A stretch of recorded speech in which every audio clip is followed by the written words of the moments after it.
Captain Amarinder Singh ऐलान करके गए सी भी औरतां ਬੱਸਾਂ ਦੇ ਵਿੱਚ फ्री सफ़र करनियां जी। ਇਹਦਾ PRTC ਨੂੰ ਰੋਜ਼ਾਨਾ 85 ਤੋਂ 90 ਲੱਖ ਰੁਪਏ ਦਾ ਸਫ਼ਰ PRTC ਕਰਵਾਉਂਦੀ ਆ ਔਰਤਾਂ ਨੂੰ ਡੇਲੀ ਦਾ ਫ੍ਰੀ। ਹਕੀਕਤ ਇਹ ਹੈ ਵੀ 150 ਕਰੋੜ ਰੁਪਇਆ 25 ਕਰੋੜ ਰੁਪਏ ਦਾ ਇੱਕ ਮਹੀਨੇ ਦਾ ਸਫ਼ਰ ਹੈ ਘੱਟੋ ਘੱਟ। ਦੈਟ ਮੀਨਸ ਵੀ 6 ਮਹੀਨੇ ਹੋ ਗਏ, 6 ਮਹੀਨਿਆਂ ਤੋਂ ਲੈ ਕੇ 6 ਮਹੀਨਿਆਂ ਦੇ ਪੈਸੇ ਸਰਕਾਰ ਵੱਲ ਜਮ੍ਹਾਂ ਕਰਨੇ। ट्रांसपोर्ट माफिया है की ਉਹਨਾਂ 'ਚ ਵੀ ਦੋ ਕੈਟੇਗਰੀਆਂ ਨੇ। ਇੱਕ ਮਾਫੀਆ ਟਾਈਪ ਜਿਨ੍ਹਾਂ ਦੀ ਮੋਨੋਪੋਲੀ ਹੈ, ਸੈਂਕੜੇ ਦੀ ਤਾਦਾਦ 'ਚ ਜਿਨ੍ਹਾਂ ਕੋਲੇ ਬੱਸਾਂ ਨੇ 4-5 ਪਰਿਵਾਰਾਂ ਕੋਲੇ ਜੀ। ਇੱਕ ਨੇ ਛੋਟੇ ਟਰਾਂਸਪੋਰਟਰ 2-2 4-4 ਬੱਸਾਂ ਵਾਲੇ, ਉਹ ਵੀ ਮੈਂ ਸਮਝਦਾ ਮਾਫੀਆ ਤੋਂ ਪੀੜਤ ਨੇ। ਬਿਲਕੁਲ ਉਹਨਾਂ ਦਾ ਹਿੱਤ ਵੀ ਮਤਲਬ ਟਕਰਾਉਂਦਾ ਹੈ ਉਸ ਮਾਫੀਆ ਦੇ ਨਾਲ, ਕਿਉਂਕਿ ਮਾਫੀਆ ਨੇ ਪਿੱਛੇ ਤੁਸੀਂ ਸੁਣਿਆ ਹੋਣਾ ਬਾਦਲ ਪਰਿਵਾਰ ਨੇ ਸਾਰੇ ਪੰਜਾਬ ਦੇ ਵਿੱਚ ਇੰਨਾ ਗਲਬਾ ਪਾਇਆ ਟਰਾਂਸਪੋਰਟ ਦੇ ਉੱਤੇ, ਨਿੱਕੇ ਮੋਟੇ ਟਰਾਂਸਪੋਰਟਾਂ ਭਜਾ ਕੇ ਸਭ ਕਾਬੂ ਕਰ ਲਈਆਂ। ਪ੍ਰਾਈਵੇਟ ਮਾਫੀਆ ਹਾਲੇ ਵੀ ਬਹੁਤ ਵੱਡਾ ਬੈਨੀਫੀਸ਼ਰੀ ਹੈ ਟਾਈਮ ਟੇਬਲ ਤੇ। ਜੇ ਉਹ ਬਾਰਡਰ ਸੀਲ ਕਰਕੇ ਚੈੱਕ ਕਰਨਾ ਹੋਵੇ ਤਾਂ ਰਾਤਾਂ ਨੂੰ ਸੈਂਕੜੇ ਬੱਸਾਂ, ਸਲੀਪਰ ਕੋਚ, ਵੋਲਵੋ, ਅਨੇਕਾਂ ਬੱਸਾਂ ਜਾ ਰਹੀਆਂ ਨੇ, ਜਿਹਦਾ ਅੱਧਿਆਂ ਤੋਂ ਵੱਧ ਨਜਾਇਜ਼ ਬਿਨਾਂ ਪਰਮਿਟਾਂ ਤੋਂ ਜਾ ਰਹੀਆਂ ਨੇ, ਜਿਹਦੇ ਨਾਲ ਸਟੇਟ ਦੇ ਖਜ਼ਾਨੇ ਨੂੰ ਵੀ ਚੂਨਾ ਲੱਗ ਰਿਹਾ ਔਰ ਸਰਕਾਰੀ ਤੇ ਮੈਂ ਸਮਝਦਾ ਈਵਨ ਛੋਟੇ ਟਰਾਂਸਪੋਰਟਰ ਨੂੰ ਵੀ ਉਹਦਾ ਨੁਕਸਾਨ ਹੋ ਰਿਹਾ। ਰੋਡਵੇਜ਼ ਦੀ ਆਮਦਨ 40% ਘੱਟ ਹੈ PRTC ਨਾਲੋਂ। ਮਤਲਬ ਇੱਕ ਤਰ੍ਹਾਂ ਦੀ ਉਸ ਬੈਲਟ ਦੇ ਵਿੱਚ ਤਾਂ ਮਾਫੀਆ ਦਾ ਐਡੀ ਵੱਡੀ ਜਕੜ ਹੈ। ਇਹ 2 ਕਰੋੜ ਰੁਪਇਆ ਰੋਜ਼ ਦਾ ਕਮਾ ਰਹੀ ਹੈ PRTC, 2 ਕਰੋੜ ਤੋਂ ਵੱਧ, ਤੇ ਉਹ 1.25 ਕਰੋੜ ਕਮਾ ਰਹੇ ਨੇ 1450 ਬੱਸਾਂ ਵਾਲੇ। ਮਤਲਬ ਇੰਨਾ ਵੱਡਾ ਬੁਰਾ ਹਾਲ ਹੈ ਇਸ ਐਂਗਲ ਤੋਂ ਵੀ।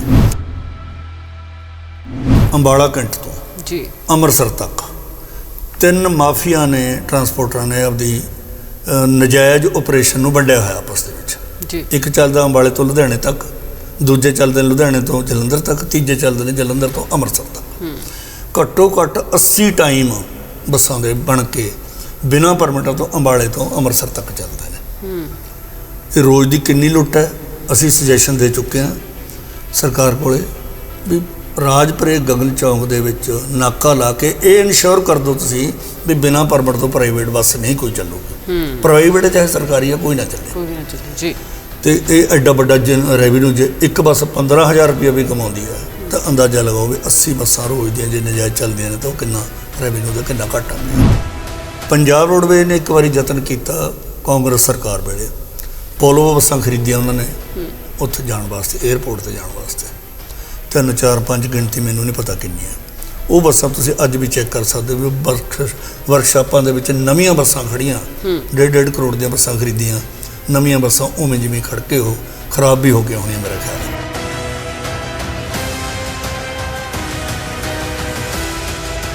ਵੀ ਸੜਕ ਦੇ ਉੱਤੇ ਕੰਪੀਟੀਸ਼ਨ ਨੂੰ ਰੋਕ ਹੀ ਨਹੀਂ ਸਕਦੀ ਸਰਕਾਰ। ਸਪੀਡ ਕੰਪੀਟੀਸ਼ਨ, ਦੈਟ ਮੀਨਸ ਵੀ ਬੰਦੇ ਮਾਰਨ ਦਾ ਕੰਪੀਟੀਸ਼ਨ ਹੈ ਜੀ, ਇਹ ਨਹੀਂ ਚਾਹੀਦਾ।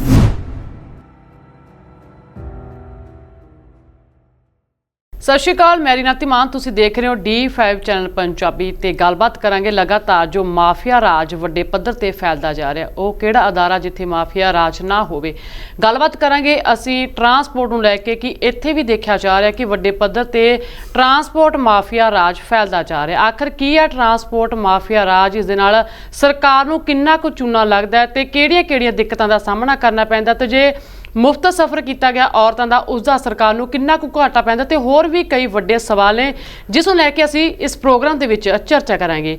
ਇਹਨਾਂ ਤੇ ਗੱਲਬਾਤ ਕਰਨ ਲਈ ਸਾਡੇ ਨਾਲ ਸਟੂਡੀਓ 'ਚ ਮੌਜੂਦ ਨੇ ਨਿਰਮਲ ਸਿੰਘ ਧਾਲੀਵਾਲ, ਜਨਰਲ ਸਕੱਤਰ PRTC ਵਰਕਰਜ਼ ਯੂਨੀਅਨ ATEC। ਉਹਨਾਂ ਨਾਲ ਗੱਲਬਾਤ ਕਰਦੇ ਹਾਂ।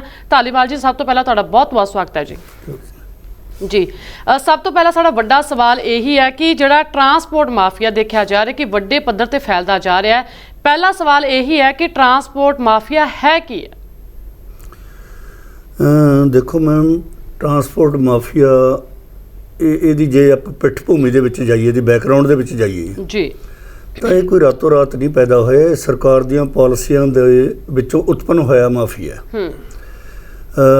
ਇਹਨੂੰ ਹੁਣ ਪੰਜਾਬ ਦਾ ਇੱਕ ਵਿਸ਼ੇਸ਼ ਕਾਰਨ ਹੀ ਸਮਝ ਲਈਏ ਜੀ ਵੀ ਇੱਥੇ ਬਦਲ ਕੇ ਪ੍ਰਕਾਸ਼ ਸਿੰਘ ਜੀ ਬਾਦਲ ਕਈ ਵਾਰੀ ਮੁੱਖ ਮੰਤਰੀ ਬਣੇ ਔਰ ਸਬੱਬ ਨਾਲ ਹੀ ਉਹਨਾਂ ਦਾ ਟਰਾਂਸਪੋਰਟ ਦਾ ਕਿੱਤਾ ਵੀ ਮੁੱਖ ਤੌਰ 'ਤੇ ਪ੍ਰਾਈਵੇਟ ਕਿੱਤਾ ਜਿਹੜਾ ਟਰਾਂਸਪੋਰਟ ਦਾ ਵੀ ਉਹ ਆਪਦੀ ਪਰਿਵਾਰਕ ਟਰਾਂਸਪੋਰਟ ਦੇ ਤੌਰ 'ਤੇ ਚਲਾਉਂਦੇ ਆ ਰਹੇ ਨੇ ਜੀ।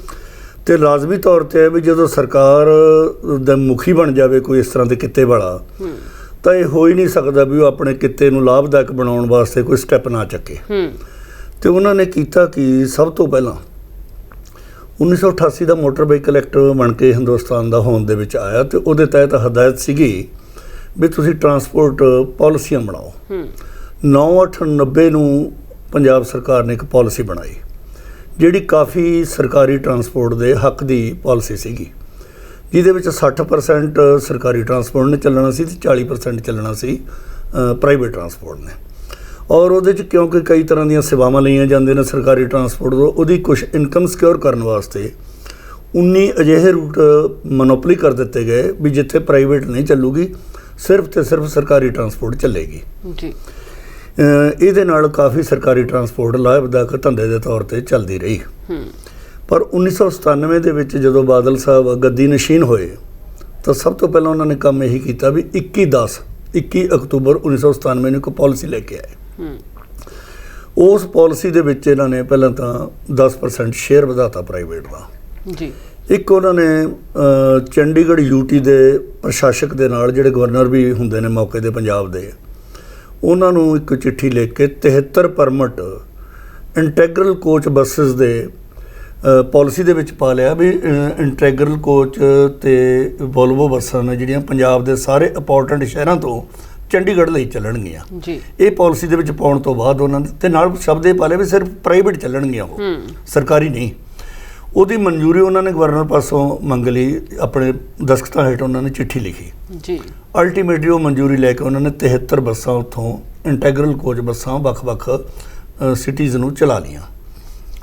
ਹੁਣ ਇਹਦੇ ਐਗਜ਼ੈਕਟ ਅੰਕੜਾ ਤਾਂ ਨਹੀਂ, ਕੋਈ 10-15 ਪਰਮਿਟ ਹੋ ਸਕਦਾ ਦੂਜਿਆਂ ਕੋਲ ਹੋਣ, ਤੇ ਵੱਡੇ ਬੈਨੀਫੀਸ਼ੀਅਰੀ ਇਹਦੇ ਬਾਦਲ ਪਰਿਵਾਰ ਆਪ ਸੀ ਜੀ, ਜਿਨ੍ਹਾਂ ਕੋਲ ਇੱਕ ਅੰਦਾਜ਼ੇ ਦੇ ਮੁਤਾਬਕ ਇਹ ਆ ਵੀ 60 ਤੋਂ 62 ਬੱਸਾਂ ਉਹਨਾਂ ਇਕੱਲਿਆਂ ਦੀਆਂ ਚੱਲਦੀਆਂ ਨੇ।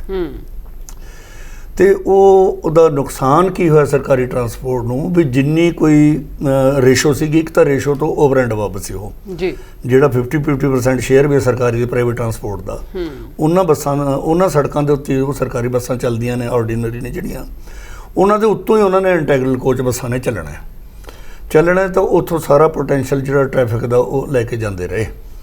ਔਰ ਨਾਲ ਉਹਨਾਂ ਨੇ ਕੰਮ ਇਹ ਕੀ ਕੀਤਾ, ਉਹ 500 ਕਿਲੋਮੀਟਰ ਦੇ ਰੂਟ ਨੇ ਘੱਟੋ ਘੱਟ ਉਹ ਜੀ, ਤੇ ਉਹਨਾਂ ਬੱਸਾਂ ਦਾ ਕਿਰਾਇਆ ਵੀ ਦੂਜੀਆਂ ਬੱਸਾਂ ਨਾਲੋਂ 2.5 ਗੁਣਾ ਲਗਭਗ। ਆਰਡੀਨਰੀ ਬੱਸ ਦਾ ਜਿਹੜਾ ਟੈਕਸ ਉਸ ਵੇਲੇ ਸੀ ਤਾਂ ₹2.25 ਕਿਲੋਮੀਟਰ ਟੈਕਸ ਲਿਆ ਜਾਂਦਾ ਸੀ, ਸਰਕਾਰੀ ਬੱਸ ਹੋਵੇ ਭਾਵੇਂ ਪ੍ਰਾਈਵੇਟ ਹੋਵੇ। ਆਰਡੀਨਰੀ ਬੱਸ ਆ ਜਿਹੜੀ ਆਮ ਬੱਸ, ਪਰ ਜਿਹੜੀ ਬੱਸ 2.5 ਗੁਣਾ ਵੱਧ ਕਿਰਾਇਆ ਵਸੂਲ ਕਰਦੀ ਹੈ ਉਹਦਾ ਟੈਕਸ ਸਿਰਫ 50 ਪੈਸੇ ਉਹਨਾਂ ਨੇ ਰੱਖਿਆ ਕਿਲੋਮੀਟਰ ਦਾ, ਸਿਰਫ 50 ਪੈਸੇ। ਇਹ 28/10/2007 ਨੂੰ ਉਹਨਾਂ ਨੇ ਇੱਕ ਨੋਟੀਫਿਕੇਸ਼ਨ ਕੀਤਾ ਵੀ ਇਹਨਾਂ ਬੱਸਾਂ ਦਾ ਜਿਹੜਾ ਟੈਕਸ ਹੈ ਉਹ ਸਿਰਫ 50 ਪੈਸੇ ਕਿਲੋਮੀਟਰ ਹੋਊਗਾ ਜੀ।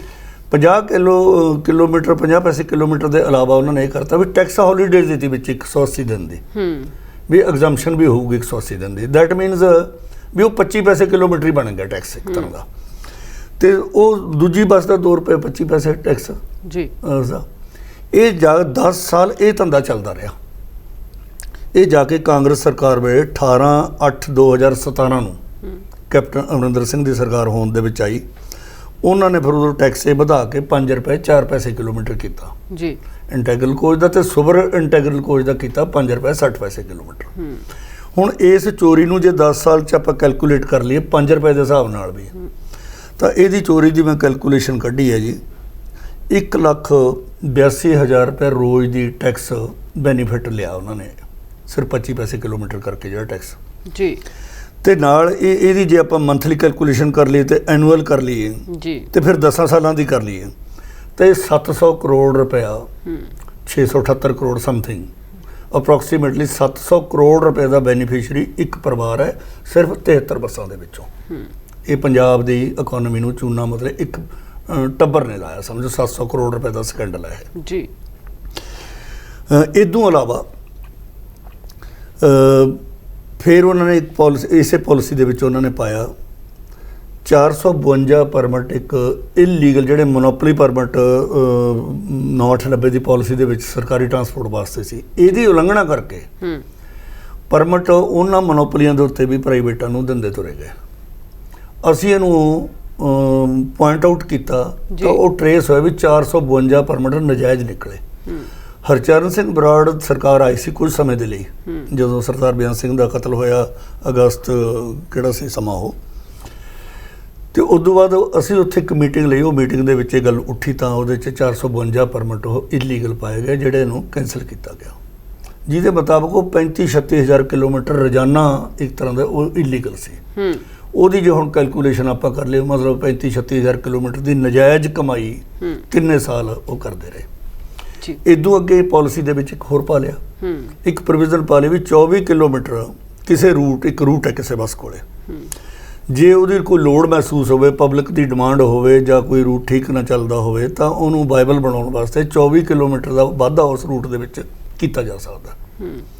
ਪਰ ਉਹਦੀ ਵੀ ਉਲੰਘਣਾ ਕਰਕੇ ਉਹਨਾਂ ਨੇ ਬਾਰ-ਬਾਰ ਵਾਧੇ ਕੀਤੇ ਉਹਨਾਂ ਰੂਟਾਂ ਦੇ ਵਿੱਚ ਜੀ। ਘੱਟੋ ਘੱਟ 6000 24 ਕਿਲੋਮੀਟਰ ਦੇ ਵਾਧੇ ਇਸ ਤਰ੍ਹਾਂ ਦਿੱਤੇ ਗਏ। ਜਦੋਂ ਦੇਖਿਆ ਵੀ ਇਹ ਸਾਰੇ ਨਜਾਇਜ਼ ਨੇ, ਇਹ ਅੱਗੇ ਪਾਲਿਸੀ ਫੇਰ ਜਿਹੜੀ ਬਣਦੀ ਹੈ ਬਾਅਦ ਦੇ ਵਿੱਚ 20/12/2011 ਨੂੰ ਪਾਲਿਸੀ ਇੱਕ ਫੇਰ ਬਣਾਈ, ਉਹਨੇ ਸੋਧ ਕੀਤੀ।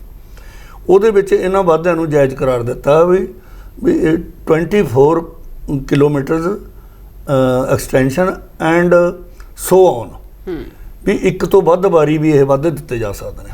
ਉਹ ਵਾਧੇ ਲੀਗਲ ਬਣਾ ਲਏ ਤੇ ਉਹਨਾਂ ਨੂੰ ਜੋੜ ਕੇ 24 ਕਿਲੋਮੀਟਰ ਜੋੜ ਕੇ ਛੋਟੇ ਪਰਮਿਟਾਂ ਨੂੰ ਵੀ ਲੌਂਗ ਰੂਟ ਬਣਾ ਲਿਆ ਗਿਆ। ਇਹਦੇ ਖਿਲਾਫ ਰਿਟਾਂ ਹੋਈਆਂ। 15786 ਨੰਬਰ ਦਾ ਰਿਟ ਹੈ, ਵਿਜਯੰਤਾ ਟਰੈਵਲਸ ਨੇ ਰਿਟ ਪਾਈ ਇਹਦੇ ਖਿਲਾਫ ਜੀ।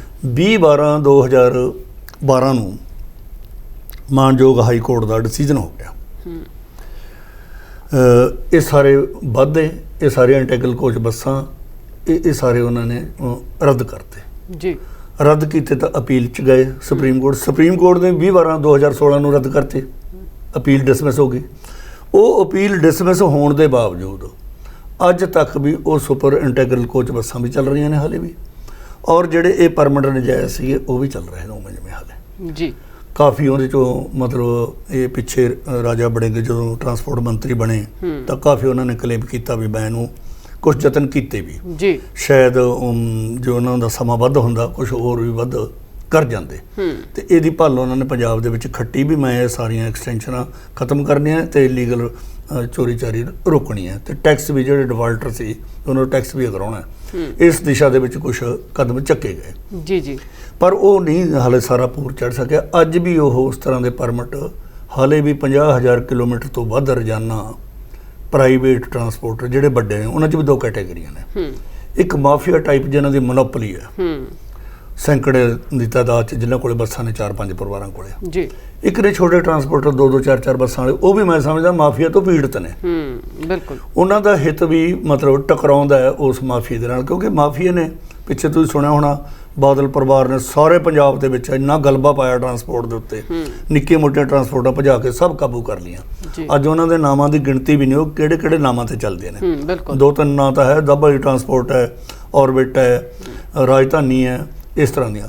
ਪਰ ਇਦੋਂ ਇਲਾਵਾ ਬੜੀਆਂ ਕੰਪਨੀਆਂ ਨੇ ਜਿਹੜੀਆਂ ਉਹ ਚਲਾ ਰਹੇ ਨੇ, ਪਰ ਉਹਦੇ ਨਾਂ ਨਹੀਂ ਸਮਝ ਆਉਂਦੀ ਵੀ ਜਿਹੜੀ ਕੰਪਨੀ ਖਰੀਦ ਲਈ ਉਹ ਉਸੇ ਦੇ ਨਾਂ ਤੇ ਚੱਲੀ ਜਾ ਰਹੀ ਹੈ। ਇਹ ਸਾਰਾ ਕੁਝ ਉਹਨਾਂ ਨੇ ਉਸ ਸਮੇਂ ਦੇ ਵਿੱਚ ਕੀਤਾ ਜੀ। ਸੋ ਅੱਜ ਵੀ ਮੈਂ ਸਮਝਦਾ ਹਲੇ ਇਸ ਮਾਫੀਏ ਨੂੰ ਪੂਰੀ ਤਰ੍ਹਾਂ ਹੱਥ ਨਹੀਂ ਪਾਇਆ ਜਾ ਸਕਿਆ ਜੀ। ਇਸ ਸਮੇਂ ਦੀ ਸਰਕਾਰ ਜੋ ਆਪ ਪਾਰਟੀ ਦੀ ਸਰਕਾਰ ਆਈ ਹੈ, ਅਸੀਂ ਮੰਤਰੀ ਸਾਹਿਬ ਨੂੰ ਵੀ 2 ਵਾਰੀ ਮਿਲੇ ਹਾਂ ਤੇ ਉਹਨਾਂ ਨੇ ਇੱਕ ਆਸ਼ਵਾਸਨ ਦਿੱਤਾ ਵੀ ਸਾਡੀ ਸਰਕਾਰ ਮਾਫੀਆ ਤੋੜਨ ਵਾਸਤੇ ਆਈ ਹੈ। ਅਨੇਕਾਂ ਮਾਫੀਆ ਜਿਹੜੇ ਚਰਚਿਤ ਹੋਏ, ਚਾਹੇ ਇੱਥੇ ਸੈਂਡ ਮਾਫੀਆ ਹੋਇਆ, ਲੈਂਡ ਮਾਫੀਆ ਹੋਇਆ, ਲੀਕਰ ਮਾਫੀਆ ਹੋਇਆ ਐਂਡ ਜੇ ਟਰਾਂਸਪੋਰਟ ਮਾਫੀਆ ਹੋਇਆ, ਇਹ ਸਾਰੇ ਹੈ। ਤਾਂ ਇੱਥੇ ਐਜੂਕੇਸ਼ਨ ਮਾਫੀਆ ਵੀ ਹੈ, ਬੜੇ ਮਾਫੀਏ ਨੇ, ਹਰ ਚੀਜ਼ ਮਾਫੀਆ ਬਣਦੀ ਜਾ ਰਹੀ ਹੈ। ਪਰ ਇਉਂ ਲੱਗ ਰਿਹਾ ਹੈ ਵੀ ਹਾਲੇ ਤੱਕ ਵੀ 22/2/2018 ਨੂੰ ਇੱਕ ਪਾਲਿਸੀ 'ਚ ਹੋਰ ਸੋਧ ਕੀਤੀ ਗਈ। ਉਸ ਪਾਲਿਸੀ ਦੇ ਜਿਹੜੇ ਪਹਿਲਾਂ ਫੈਸਲੇ ਆਏ ਜਸਟਿਸ ਸੂਰਿਆਕਾਂਤ ਦੇ ਫੈਸਲਿਆਂ ਦੇ ਵਿੱਚ ਉਹਨਾਂ ਨੇ ਲਿਖਿਆ ਵੀ ਟਾਈਮ ਟੇਬਲ ਟਰਾਂਸਪੇਰੈਂਟ ਔਰ ਇਕਸਾਰਤਾ ਦੇ ਆਧਾਰ ਤੇ ਬਣਾਏ ਜਾਣ ਜੀ। ਤੇ 22/2/18 ਦੀ ਪਾਲਿਸੀ ਦੇ ਵਿੱਚ ਇਹਨਾਂ ਨੇ ਪਾਇਆ ਵੀ ਟਾਈਮ ਟੇਬਲ ਇਸ ਤਰ੍ਹਾਂ ਦੇ ਇਕਸਾਰਤਾ ਨਾਲ ਬਣਾਏ ਜਾਣਗੇ। 2018 ਤੋਂ ਅੱਜ 2022 ਹੈ ਜੀ, ਤੇ ਪਿਛਲੀ ਕਾਂਗਰਸ ਸਰਕਾਰ ਨੇ ਵੀ ਇਸ ਮਾਫੀਏ ਨੂੰ ਛੇੜਿਆ ਨਹੀਂ। ਰਾਦਰ ਮੈਂ ਇਹ ਸਮਝਦਾ ਵੀ ਇੱਕ ਤਰ੍ਹਾਂ ਦਾ ਦੋਨਾਂ ਦੇ ਵਿੱਚ ਗੰਢ ਜੋੜੀ ਸੀਗਾ ਵੀ ਕਿਸੇ ਮਾਫੀਏ ਨੂੰ ਕੁਝ ਨਹੀਂ ਕਹਿਣਾ, ਤੇ ਮਾਫੀਆ ਉਹ ਧੜੱਲੇ ਨਾਲ ਚੱਲਦਾ ਰਿਹਾ। ਸਮਾਂ ਮਾਫੀਆ ਦਾ ਕਾਰੋਬਾਰ ਪ੍ਰਫੁੱਲਤ ਹੋਇਆ। ਤਾਂ 22 2018 ਦੇ ਹਦਾਇਤ ਦੇ ਬਾਵਜੂਦ ਅਜੇ ਤੱਕ ਨਵੇਂ ਟਾਈਮ ਟੇਬਲ ਨਹੀਂ ਬਣੇ ਇਕਸਾਰਤਾ ਦੇ ਆਧਾਰ ਤੇ। ਪ੍ਰਾਈਵੇਟ ਮਾਫੀਆ ਹਲੇ ਵੀ ਬਹੁਤ ਵੱਡਾ ਬੈਨੀਫੀਸ਼ੀਅਰੀ ਹੈ ਟਾਈਮ ਟੇਬਲ ਦੇ ਵਿੱਚ। ਜੀ ਹਾਂ, ਟਾਈਮ ਟੇਬਲ ਨੂੰ ਲੈ ਕੇ ਵੀ ਸਵਾਲ ਪੁੱਛਣਾ ਚਾਹਾਂਗੇ ਕਿ ਦੇਖਿਆ ਜਾਂਦਾ ਹਮੇਸ਼ਾ ਹੀ ਬੱਸ ਸਟੈਂਡ ਦੇ ਵਿੱਚ ਟਾਈਮ ਨੂੰ ਲੈ ਕੇ ਕਾਫੀ ਤੂੰ ਮੈਂ ਤਕਰਾਰਬਾਜ਼ੀ ਵੀ ਹੁੰਦੀ ਹੈ, ਕਿਉਂਕਿ ਪ੍ਰਾਈਵੇਟ ਬੱਸਾਂ ਵਾਲੇ ਹਮੇਸ਼ਾ ਇਲਜ਼ਾਮ ਲਗਾਉਂਦੇ ਨੇ ਕਿ ਸਾਨੂੰ ਘੱਟ ਸਮਾਂ ਦਿੱਤਾ ਜਾਂਦਾ। ਟਾਈਮ ਟੇਬਲ ਦੀ ਗੱਲ ਕੀਤੀ ਜਾਵੇ ਤਾਂ ਕਿਸ ਤਰੀਕੇ ਦੇ ਟਾਈਮ ਟੇਬਲ ਨੇ? ਦੇਖੋ, ਜਿਹੜਾ ਪ੍ਰਾਈਵੇਟ ਟਰਾਂਸਪੋਰਟਰ ਇਹ ਇਲਜ਼ਾਮ ਲਾਉਂਦਾ ਵੀ ਉਹਨੂੰ ਸਮਾਂ ਘੱਟ ਦਿੱਤਾ ਜਾਂਦਾ, ਉਹ ਕੋਈ ਛੋਟਾ ਟਰਾਂਸਪੋਰਟਰ ਤਾਂ ਹੋ ਸਕਦਾ। ਵੱਡੇ ਟਰਾਂਸਪੋਰਟਰ ਨੂੰ ਕਹੋ ਤੁਸੀਂ ਐਫੀਡੇਵਿਟ ਦਿਓ ਭਰ ਕੇ ਵੀ ਸਾਡੇ ਬਰਾਬਰਤਾ ਦੇ ਆਧਾਰ ਤੇ ਟਾਈਮ ਟੇਬਲ ਬਣਾਏ ਜਾਣ। ਟਾਈਮ ਟੇਬਲ ਦੇ ਵਿੱਚ ਤਾਂ ਹਿੰਡਰੈਂਸ ਕ੍ਰੀਏਟ ਕਰ ਰਹੇ ਨੇ ਜੀ। ਟਾਈਮ ਟੇਬਲ ਦੇ ਵਿੱਚ ਤਾਂ ਸਭ ਤੋਂ ਵੱਧ ਨੁਕਸਾਨ ਹੀ ਸਰਕਾਰੀ ਟਰਾਂਸਪੋਰਟ ਦਾ ਹੋ ਰਿਹਾ ਤੇ ਟਾਈਮ ਟੇਬਲ ਬਣ ਨਹੀਂ ਦਿੱਤੇ ਜਾ ਰਹੇ। ਆਰਟੀਏ ਦੇ ਵਿਰੁੱਧ ਅਸੀਂ ਸ਼ਿਕਾਇਤਾਂ ਕੀਤੇ, ਮੁਜ਼ਾਹਰੇ ਕਰ ਕਰਕੇ ਅਸੀਂ ਰੱਦ ਕੀਤੇ, ਚਿੱਠੀਆਂ ਪਈਆਂ ਨੇ ਮੇਰੇ ਕੋਲ ਬਕਾਇਦਾ। ਇੱਥੇ ਡੀਸੀ ਸਾਹਿਬ ਦੇ ਦਫ਼ਤਰ ਦੇ ਮੂਹਰੇ ਅਸੀਂ ਮੁਜ਼ਾਹਰਾ ਕਰਕੇ ਤਾਂ ਉਹ ਚਿੱਠੀ ਵਾਪਸ ਕਰਾਈ। ਉਹ ਪੁਰਾਣੇ ਟਾਈਮ ਜਦੋਂ ਕੋਡ ਲੱਗ ਗਿਆ, ਕੋਡ ਦੇ ਵਿੱਚ ਉਹਨਾਂ ਨੇ ਜਿਹੜਾ ਮਾੜਾ ਮੋਟਾ ਬਣਾਏ ਸੀਗੇ ਇਹ ਟਾਈਮ ਉਹ ਰੱਦ ਕਰਾ ਕੇ ਪੁਰਾਣੇ ਚਾਲੂ ਕਰਵਾਏ। ਅੱਜ ਵੀ ਪੁਰਾਣੇ ਅਸੀਂ ਮੰਤਰੀ ਜੀ ਨੂੰ ਭੇਜ ਕੇ ਹਟੇ ਮੈਂ ਜੀ ਕਾਗਜ਼ ਵੀ ਤੁਸੀਂ ਟਾਈਮ ਟੇਬਲ ਬਣਾਓ, ਪੁਰਾਣਾ ਨਵਾਂ ਟਾਈਮ ਟੇਬਲ ਬਣਾਓ। ਉਹ ਕਲੇਮ ਕਰਨ ਵੀ ਨਵਾਂ ਬਣਾਓ। ਪ੍ਰਾਈਵੇਟ ਨਹੀਂ ਚਾਹੁੰਦਾ, ਜਿਹੜਾ ਮਾਫੀਆ ਟਾਈਪ ਟਰਾਂਸਪੋਰਟਰ ਉਹ ਨਹੀਂ ਚਾਹੁੰਦਾ ਵੀ ਕੋਈ ਟਾਈਮ ਟੇਬਲ ਨਵਾਂ ਬਣੇ। ਉਦੋਂ ਅੱਗੇ ਗੱਲ ਜਿਹੜੀ ਟਾਈਮ ਟੇਬਲ ਕਿਸੇ ਵੀ ਟਰਾਂਸਪੋਰਟ ਵਾਸਤੇ, ਚਾਹੇ ਸਰਕਾਰੀ ਹੈ ਜਾਂ ਪ੍ਰਾਈਵੇਟ, ਉਹਦੇ ਵਾਸਤੇ ਇੱਕ ਅਹਿਮ ਚੀਜ਼ ਹੈ ਜੀ। ਇਸ ਕਾਊਂਟਰ ਦੇ ਉੱਤੇ ਇੱਕ ਬੱਸ 5 ਮਿੰਟ ਵਾਸਤੇ ਖੜ੍ਹਦੀ ਹੈ, ਇੱਕ 15 ਮਿੰਟ ਵਾਸਤੇ ਖੜ੍ਹਦੀ ਹੈ ਜੀ, ਤਾਂ 15 ਮਿੰਟ ਦੇ ਵਾਲੇ ਨੂੰ ਸਵਾਰੀ ਜ਼ਿਆਦਾ ਮਿਲੇਗੀ। ਸਵਾਰੀ ਨਾਲ ਹੀ ਉਹਦੀ ਕਮਾਈ ਜੁੜੀ ਹੋਈ ਹੈ। ਸੋ ਇਹਦੇ ਵਿੱਚ ਉਹਨਾਂ ਨੇ 15-15 12-12 ਮਿੰਟ ਬੜੀਆਂ ਡਿਸਪੈਰਿਟੀਜ਼ ਨੇ। ਇਹਦਾ ਤਾਂ ਬੜਾ ਸਿੱਧਾ ਹੱਲ ਹੈ ਵੀ ਕਿੰਨੀਆਂ ਪ੍ਰਾਈਵੇਟ ਬੱਸਾਂ ਨੇ, ਕਿੰਨੀਆਂ ਸਰਕਾਰੀ ਨੇ, ਉਹਦੇ ਮਿੰਟ ਕਿੰਨੇ ਬਣਦੇ ਨੇ ਉਹਨਾਂ ਦੇ ਇਕਸਾਰਤਾ ਦੇ ਆਧਾਰ ਤੇ ਵੰਡਿਆ ਜਾ ਸਕਦਾ। ਤੇ ਮੰਤਰੀ ਜੀ ਕਹਿੰਦੇ ਨੇ ਵੀ ਅਸੀਂ ਬਣਵਾਵਾਂਗੇ ਹੁਣ ਜੀ, ਅੱਛੀ ਗੱਲ ਹੈ ਜੇ ਬਣਵਾਉਣ। ਤੇ ਸੋ ਟਾਈਮ ਟੇਬਲ ਦਾ ਤਾਂ ਇਹ ਦੱਸਦਾ ਹੈ। ਅਗਲੀ ਗੱਲ ਟਾਈਮ ਟੇਬਲ ਤੋਂ ਇਲਾਵਾ ਵੀ ਹੈ ਜੀ ਸਰਕਾਰੀ ਪ੍ਰਾਈਵੇਟ ਬੱਸਾਂ ਦੀ ਕੋਈ ਗਿਣਤੀ ਨਹੀਂ ਕਿਸੇ ਕੋਲ, ਬਿਲਕੁਲ ਕੋਈ ਨਹੀਂ ਦੱਸ ਰਿਹਾ ਵੀ ਕਿੰਨੀਆਂ ਬੱਸਾਂ ਨੇ, ਚਾਹੀਦੀਆਂ ਕਿੰਨੀਆਂ ਨੇ ਤੇ ਕਿੰਨੀਆਂ ਉਹਨਾਂ ਕੋਲੇ ਨੇ। ਇਸ ਗੱਲ ਦੀ ਕੋਈ ਰੋਕ ਨਹੀਂ ਹੈ। ਜਿਹਦਾ ਸਿੱਟਾ ਹੈ ਵੀ ਪੰਜਾਬ ਦੇ ਵਿੱਚੋਂ ਕਰੋਨਾ ਕਾਲ ਦੇ ਵਿੱਚ ਟ੍ਰੇਨ ਦੀ ਸਰਵਿਸ ਤੁਹਾਨੂੰ ਪਤਾ ਵੀ ਅਪਸੈਟ ਰਹੀ, ਤਾਂ ਜਿਹੜਾ ਪ੍ਰਵਾਸੀ ਮਜ਼ਦੂਰ ਸੀ ਉਹਨੇ ਇੱਕ ਬਾਇਆ ਮੀਡੀਆ ਕੱਢਿਆ। ਉਹ ਬੱਸਾਂ ਦੇ ਵਿੱਚ ਬਿਹਾਰ ਨੂੰ, ਯੂਪੀ ਨੂੰ, ਰਾਜਸਥਾਨ ਜਾਂ ਦੂਰ ਦੀਆਂ ਉੜੀਸਾ, ਜਿਹੜੀ ਬੰਗਾਲ ਨੂੰ, ਇਹਨਾਂ ਸਟੇਟਾਂ ਨੂੰ ਉਹ ਬੱਸਾਂ ਬੁੱਕ ਕਰਕੇ ਲਿਜਾਂਦੇ ਰਹੇ ਇੱਥੋਂ। ਅੱਜ ਉਹ ਜੇ ਕਿਤੇ ਬਾਰਡਰ ਸੀਲ ਕਰਕੇ ਚੈੱਕ ਕਰਨਾ ਹੋਵੇ, ਅਸੀਂ ਮੰਤਰੀ ਜੀ ਦੇ ਧਿਆਨ 'ਚ ਵੀ ਲੈ ਕੇ ਆਏ ਹਾਂ ਜੀ, ਜੇ ਉਹ ਬਾਰਡਰ ਸੀਲ ਕਰਕੇ ਚੈੱਕ ਕਰਨਾ ਹੋਵੇ ਤਾਂ ਰਾਤਾਂ ਨੂੰ ਸੈਂਕੜੇ ਬੱਸਾਂ, ਸਲੀਪਰ ਕੋਚ, ਵੋਲਵੋ, ਅਨੇਕਾਂ ਹੀ ਬੱਸਾਂ ਜਾ ਰਹੀਆਂ ਨੇ, ਜਿਹਦਾ ਅੱਧਿਆਂ ਤੋਂ ਵੱਧ ਨਜਾਇਜ਼ ਬਿਨਾਂ ਪਰਮਿਟਾਂ ਤੋਂ ਜਾ ਰਹੀਆਂ ਨੇ, ਜਿਹਦੇ ਨਾਲ ਸਟੇਟ ਦੇ ਖਜ਼ਾਨੇ ਨੂੰ ਵੀ ਚੂਨਾ ਲੱਗ ਰਿਹਾ ਔਰ ਸਰਕਾਰੀ ਤੇ ਮੈਂ ਸਮਝਦਾ ਈਵਨ ਛੋਟੇ ਟਰਾਂਸਪੋਰਟਰ ਨੂੰ ਵੀ ਉਹਦਾ ਨੁਕਸਾਨ ਹੋ ਰਿਹਾ ਜੀ। ਤੇ ਉਹਦੀ ਕੋਈ ਰੋਕ ਰੁਕਾਵਟ ਨਹੀਂ। ਉਦੋਂ ਅਗਲੀ ਗੱਲ PRTC ਕੋਲੇ ਤਾਂ ਬੱਸਾਂ ਇਸ ਵੇਲੇ ਪੂਰੀਆਂ ਹੋ ਗਈਆਂ, 1250 ਬੱਸਾਂ ਉਹ ਚਲਾ ਰਹੇ ਨੇ ਜੀ। ਰੋਡਵੇਜ਼ ਜਿਹੜੀ ਪੰਜਾਬ ਰੋਡਵੇਜ਼ ਹੈ, 2 ਸਰਕਾਰੀ ਟਰਾਂਸਪੋਰਟ ਹਨ ਨਾ ਪੰਜਾਬ 'ਚ, ਇੱਕ PRTC ਇੱਕ ਪੰਜਾਬ ਰੋਡਵੇਜ਼ ਹੈ, ਪਨਬਸਤੇ ਪੰਜਾਬ ਰੋਡਵੇਜ਼। ਉਹਨਾਂ ਕੋਲ 2407 ਬੱਸਾਂ ਚਾਹੀਦੀਆਂ ਨੇ ਜੀ, ਪਰ ਇਸ ਵੇਲੇ ਉਹਨਾਂ ਕੋਲ 1400 ਬੱਸਾਂ ਨੇ। 1000 ਬੱਸ ਮਤਲਬ ਉਹਨਾਂ ਕੋਲ ਘੱਟ ਹੈ। ਦੈਟ ਮੀਨਸ ਵੀ ਜਿਹੜੀ 1000 ਬੱਸ ਘੱਟ ਹੈ ਉਹਦਾ ਵੀ ਪ੍ਰਾਈਵੇਟ ਟਰਾਂਸਪੋਰਟ ਨੂੰ ਫਾਇਦਾ ਪਹੁੰਚ ਰਿਹਾ। ਤੇ ਬੱਸਾਂ ਪਾਉਣੀਆਂ ਨੇ ਸਰਕਾਰ ਨੇ, ਸਰਕਾਰਾਂ ਬੱਸਾਂ ਪਾਉਣ ਨਹੀਂ ਦਿੰਦੀ ਕਿਉਂਕਿ ਇੰਟਰਸਟ ਪ੍ਰਾਈਵੇਟ ਮਾਫੀਆ ਦੇ ਵਿੱਚ ਸੀਗਾ ਜੀ। ਇਦੋਂ ਵੱਡਾ ਹੋਰ ਸਬੂਤ ਕੀ ਹੋਊਗਾ ਵੀ ਜਿਹੜੀ ਸਰਕਾਰ ਆਪਣੀ ਟਰਾਂਸਪੋਰਟ ਦਾ ਗਲਾ ਘੋਟ ਰਹੀ ਹੈ, ਉਹਦੀ ਬੱਸਾਂ ਨਹੀਂ ਪੂਰੀਆਂ ਕਰ ਰਹੀਆਂ, ਤੇ ਉਹਦਾ ਬੈਨੀਫਿਟ ਵੀ ਪ੍ਰਾਈਵੇਟ ਨੂੰ ਪਹੁੰਚ ਰਿਹਾ ਜੀ। ਬਿਲਕੁਲ ਟਾਈਮ ਟੇਬਲਾਂ ਦਾ ਬੈਨੀਫਿਟ, ਬੱਸਾਂ ਘੱਟ ਦਾ ਬੈਨੀਫਿਟ, ਤੇ ਅੱਗੇ ਰੂਟ ਪਰਮਿਟਾਂ ਦੇ ਵਿੱਚ ਜਿਹੜੀਆਂ ਨਜਾਇਜ਼ ਸਾਰਾ ਕੁਝ ਚੱਲ ਰਿਹਾ ਇਹਦਾ ਬੈਨੀਫਿਟ। ਇਹ ਵੱਡੇ ਪੱਧਰ ਤੇ ਬੈਨੀਫਿਟ ਨੇ, ਇਹਨੂੰ ਟਰਾਂਸਪੋਰਟ ਮਾਫੀਆ ਕਿਹਾ ਜਾ ਸਕਦਾ ਜੀ। ਜੇ ਸਰਕਾਰ ਸੰਜੀਦਾ ਹੋ ਕੇ, ਜਿਸ ਤਰ੍ਹਾਂ ਆਪ ਦੀ ਸਰਕਾਰ ਨੇ ਦਾਅਵਾ ਕੀਤਾ ਹੋਇਆ, ਦਾਅਵੇ ਜ਼ਮੀਨ ਤੇ ਕਦੋਂ ਉਤਰਦੇ ਨੇ ਇਹ ਤਾਂ ਭਵਿੱਖ ਦਾ ਸਮਾਂ ਦੱਸੂਗਾ ਵੀ ਉਹ ਕਿੰਨਾ, ਕਿਉਂਕਿ ਲੋਕਾਂ ਦੇ ਸਾਹਮਣੇ ਸਾਰਾ ਕੁਝ ਆ ਜਾਣਾ ਹੈ। ਜੇ ਉਹ ਸੰਜੀਦਗੀ ਦੇ ਨਾਲ ਇਸ ਮਾਫੀਆ ਨੂੰ ਖਤਮ ਕਰਨ ਤਾਂ ਮੇਰਾ ਖਿਆਲ ਵੀ ਟਰਾਂਸਪੋਰਟ ਇੱਕ ਬਹੁਤ ਵੱਡਾ ਰੈਵਨਿਊ ਜਨਰੇਟ ਕਰਕੇ ਸਰਕਾਰ ਦੇ ਖਜ਼ਾਨੇ 'ਚ, ਔਰ ਉਹਦੀ ਸਰਕਾਰ ਤੇ ਡਿਪੈਂਡੈਂਸੀ ਵੀ ਘੱਟ ਸਕਦੀ ਹੈ। ਉਹਨਾਂ ਦੇ ਖਜ਼ਾਨੇ 'ਚੋਂ ਪੈਸਾ ਜਿਹੜਾ ਰੋਡਵੇਜ਼ ਨੂੰ PRTC ਦਾ ਇੰਡੀਪੈਂਡੈਂਟ ਅਦਾਰਾ ਹੈ, ਆਟੋਨਮਸ ਬੋਡੀ ਹੈ, ਇਹਨੂੰ ਕੋਈ ਸਰਕਾਰ ਦੇ ਬਜਟ ਦੇ ਉੱਤੇ ਬਹੁਤਾ ਨਿਰਭਰ ਨਹੀਂ ਕਰਨਾ ਪੈਂਦਾ, ਇਹ ਆਪਦੀ ਇਨਕਮ ਆਪ ਜਨਰੇਟ ਕਰਦਾ ਜੀ। ਔਰ ਇਹ ਵੀ ਆਪਾਂ ਜੇ ਇੱਕ ਐਨਾਲਿਸਿਸ ਕਰ ਲਈਏ, ਅੰਕੜੇ ਲੈ ਸਕਦੇ ਹੋ ਤੁਸੀਂ ਸਰਕਾਰੀ ਮਹਿਕਮੇ ਦੇ ਅਫਸਰਾਂ ਤੋਂ। PRTC ਕੋਲੇ 1250 ਬੱਸਾਂ, 1500-1600 ਬੱਸਾਂ ਰੋਡਵੇਜ਼ ਦੀਆਂ ਜੀ। 300-400 ਬੱਸਾਂ ਘੱਟ ਹੋਣ ਦੇ ਬਾਵਜੂਦ ਰੋਡਵੇਜ਼ ਦੀ ਆਮਦਨ 40% घट है PRTC नालों। मतलब एक तरह की उस बेल्ट दे विच तां माफिया का एडी वड्डी जकड़ है। ये 2 करोड़ रुपया रोज़ का कमा रही है PRTC, 2 करोड़ तो वध, तो वो 1.25 करोड़ कमा रहे हैं 1450 बसां वाले। मतलब इन्ना वड्डा बुरा हाल है इस एंगल तो भी। उदों अगे आ जाता जी सरकारी ट्रांसपोर्ट। जे सरकारी ट्रांसपोर्ट वालों के पंजाब रोडवेज के भी PRTC के भी अज पेट्रोल पंप बंद पे ने। बिल्कुल जी। डीजल वो प्राइवेट पंपों तो लै रहे हैं। आप आम तौर पर कहने होंगे भी जे आप इकट्ठी चीज़ खरीदे तो अपन सस्ती मिलती है जी। बिल्कुल। तो ये मोदी सरकार का मैनू नहीं ਇਹਦਾ डूंघाई च पता भी ये कारण की है, क्यों इस तरह होया भी जो बल्क परचेजर है जिन्हें वड्डे पद्धर ते कोई क्वांटिटी खरीदनी है तेल की, तो उन्होंने 25 रुपए लीटर महंगा मिलूगा। वो अफोर्ड ही नहीं कर सकता अदारा, 1 महीने के विच कलैप्स हो जाऊगा। 25 रुपए डीजल वध खरीदण का मतलब 117 रुपए लीटर तेल वो खरीदणगे डीजल जी। 80,000 लीटर का परचेजर है कली PRTC रोज़ का 80,000 लीटर की। दैट मीनस भी वो 20 लाख रुपया रोज़ का एक्सट्रा देंगे जे आपदे पंपों ते तेल लैके पाउंदे ने। अज वो प्राइवेट पंपों के उत्तों लाइनां च लग के उन्होंने तेल लेना पै रहा जी। बिल्कुल। इस पॉलिसी का नहीं सरकार की समझ आई भी क्यों इस तरह अदारियां नूं मारना चाहती है जां की है। रेलवे वड्डी परचेजर है, थर्मलों कोल है परचेज, ट्रांसपोर्ट सारे हिंदुस्तान की किड्डी वड्डी ट्रांसपोर्ट है, घट्टो घट्ट 1.5 लाख बसां होणियां सरकारी खेतर दियां। तो ये सरकार ने क्यों किया, इसका मतलब आपकी मौत आप ही मर जूगे। सो ये इंपैक्ट ने जिहड़े इस अदारे के उत्ते पै रहे हैं। तो इनू हले हुण पॉलिसी नवीं लियाउंदे ने, टाइम टेबल बनता है, चैकिंग वधदी कोई चैकिंग नहीं। सपोज मैं तुहानूं एक जिक्र करदा अंबाला कैंट तो जी अमृतसर तक 3 माफिया ने ट्रांसपोर्टर ने अपनी नजायज़ ऑपरेशन नूं वंडिया होया आपस दे विच। एक चलदा अंबाले तो लुधियाणे तक, दूजे चलते लुधियाणे तो जलंधर तक, तीजे चलते हैं जलंधर तो अमृतसर तक। घट्टो घट्ट 80 टाइम बसां दे बन के बिना परमिटा तो अंबाले तो अमृतसर तक चलते हैं। रोज़ की कितनी लुट है। असी सुजैशन दे चुके हैं सरकार कोले भी राजपुरे गगन चौंक दे विच नाका ला के ये इंश्योर कर दो तुसी भी बिना परमिट तो प्राइवेट बस नहीं कोई चलूगी।